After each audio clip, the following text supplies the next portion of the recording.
Hey guys, so I've been supposing to do this video, but all I have is my cell phone, and I've got to make it short.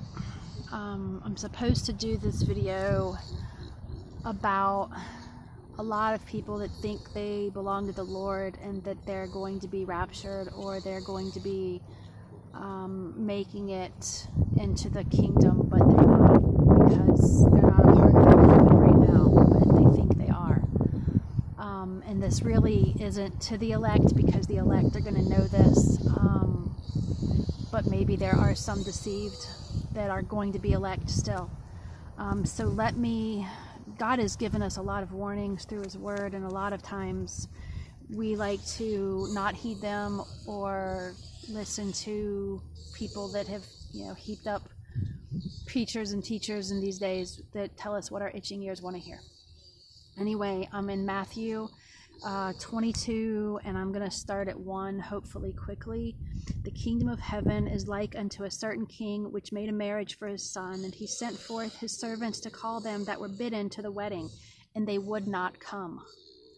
Again, he sent forth other servants, saying, Tell them which are bidden, Behold, I have prepared my dinner, my oxen and my fatlings are killed, and all things are ready. Come into the marriage. The food is spoiling. It's sitting there already killed. It's ready. And they made light of it, and they went their ways, one to his farm, another to his merchandise. They are going to their business, their farm, which is how they lived. This was their life.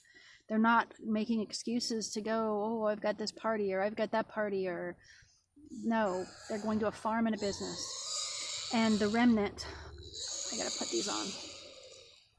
The remnant took his servants and entreated them, and it's windy, and entreated them spitefully and killed them. But when the king heard thereof, he was wroth, and he sent forth his armies. He destroyed those murderers and burned up their city. Then he said to his servants, The wedding is ready, but they which were bidden, invited, were not worthy. Go ye therefore into the highways, and as many as you find, bid to the marriage. So those servants went out into the highways, and they gathered together as many as they found, both bad and good. And the wedding was furnished with guests.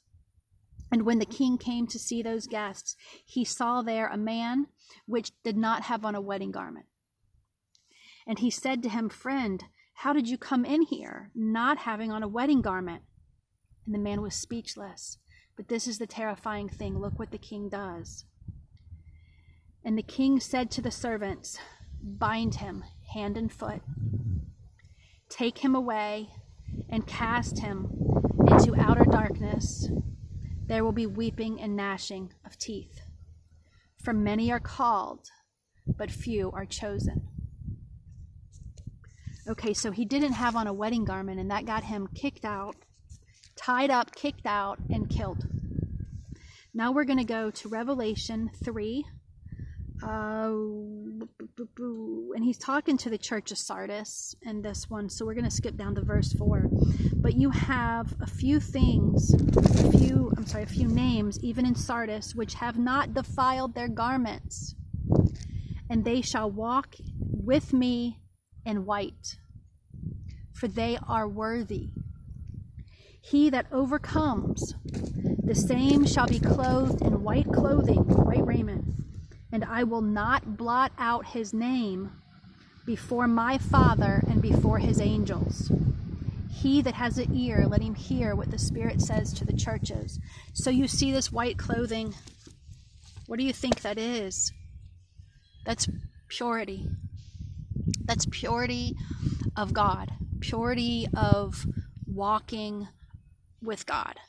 It's not just purity as the world would see it. It's purity not even as your church sees it, or as some pastor or some people have told you it's what God says. Saints, if you're not in God's word and you're seeking other people, you're already lost. If you're not in God's word to know what this word says, because I'll tell you, His saints and His elect are being pulled out of this world. We're already going hungry. We already don't have a place to live. We're already losing everything. It's being peeled away even before the mark of the beast fully gets here. These are his warnings. He bid you. That doesn't mean anything. But because you tried to enter in without white clothing, without purity, without getting rid of all of these sins, and there's so many other warnings like this, you will be kicked out and you will be cast into fire. That's hell. And so this is the little verses that I'm supposed to be sharing, and they are small parts, but that he has told me, make these videos and warn them, and there's several that I need to go through. But please bear with me, because all I have is my cell phone, and we live on a prayer daily. So heed the warning. See if this is you. Do you have on the white clothing, or have you been trying to fake it? Did you somehow get into the wedding feast without a wedding garment? Maranatha.